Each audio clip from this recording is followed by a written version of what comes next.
Hello, everyone. Welcome to the next episode of the Chopin Salons at Home.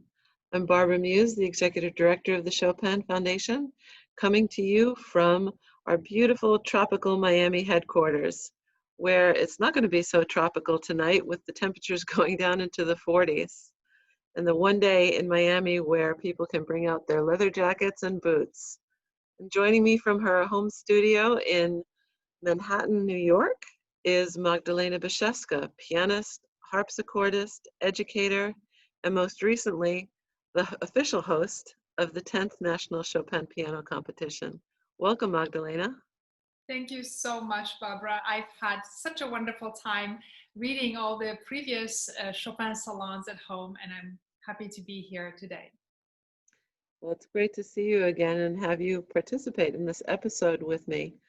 The last time we saw each other was at the competition, which concluded in March, and it was really the last time that we were able to do any live programming. So it's wonderful that we can have you join us through the technology of Zoom for this conversation, and then to be able to share some of your great videos online with our audience.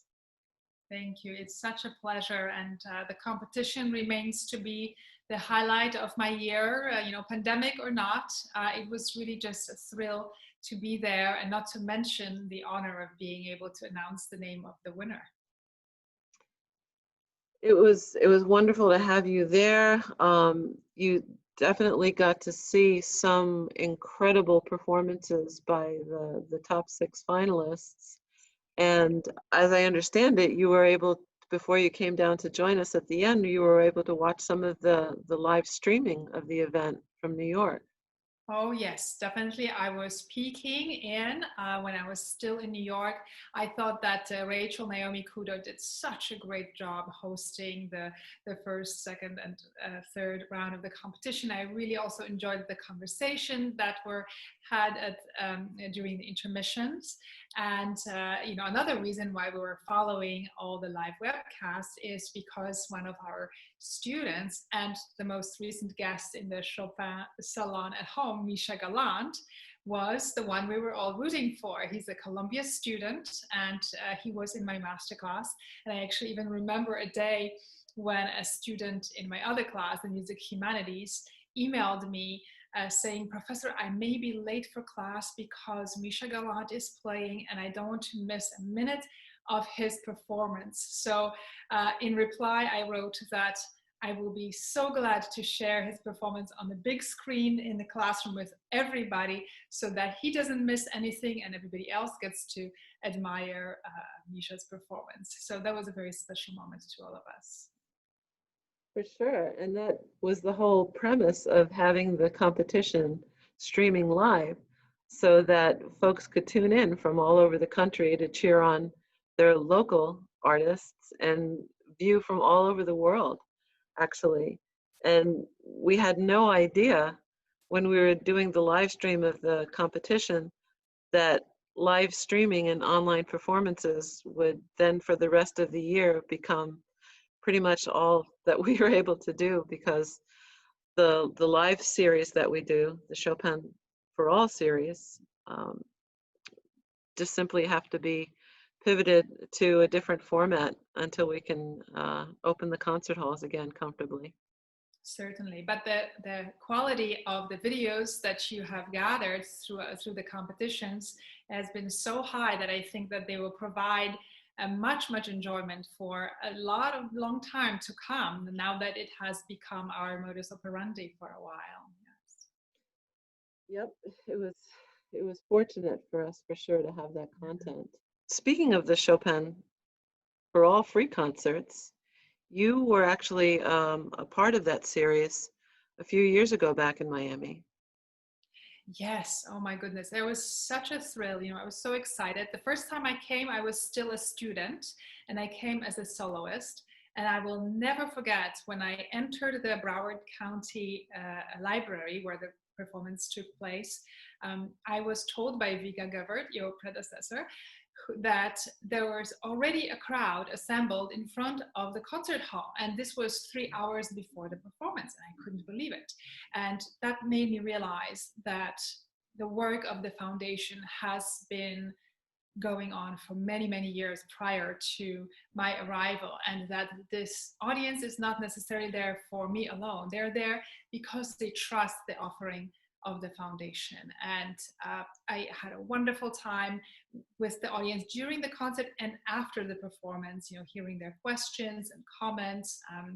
They are a very educated, very learned audience. So it was super interesting and inspiring to speak with them. It was also for me, as a young student artist, a lovely experience to perform in such a professional setting on a perfectly tuned piano. Everything was really, ship shape. And as I returned again and again, because I did come back twice for the Chopin for All concerts, I was also really so fortunate to meet all the wonderful volunteers and the members of the foundation who keep it what it is, and that beautiful community that gathers people together for these performances that not only support young artists but also each other. One of my lovely friendships that I have made in Florida is with Renata Ryan, who was my very gracious host. And I so much enjoyed our conversations, often late at night after the performance.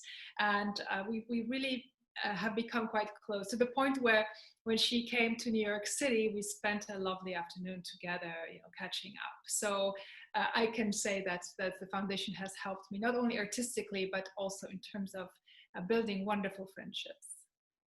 It's true, Magdalena. It is really important, the relationships that we build, not only with the artists and the host families, but also the venues.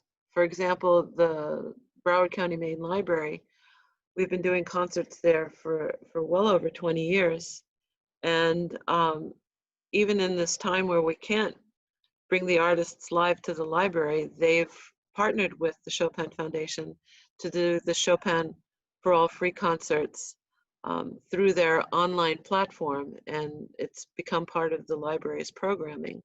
So our next concert with them is going to be on January 9th with Evan Ozell. He was the second prize winner at the competition, and we'll be able to feature a live conversation with him, catch up with Evan to see what he's up to these days, and then have a watch party where we can all watch and listen to his stunning performance from the second round of the competition this year.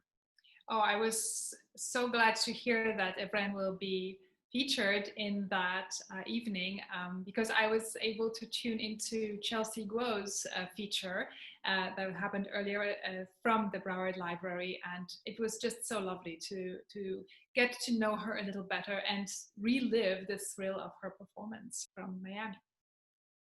Right, right.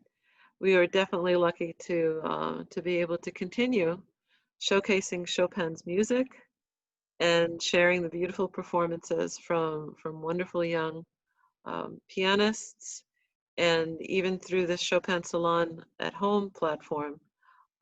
We're honored to have the opportunity to keep the music alive with our dedicated members and Chopin enthusiasts around the world. So thank you, Magdalena, for helping me so much to put this episode together. And I know everyone is going to really enjoy watching your beautiful videos from the Barbersville Vineyards in Virginia. Thank you so much. And for everyone out there, please stay healthy, stay safe until we can see you again. Bye for now.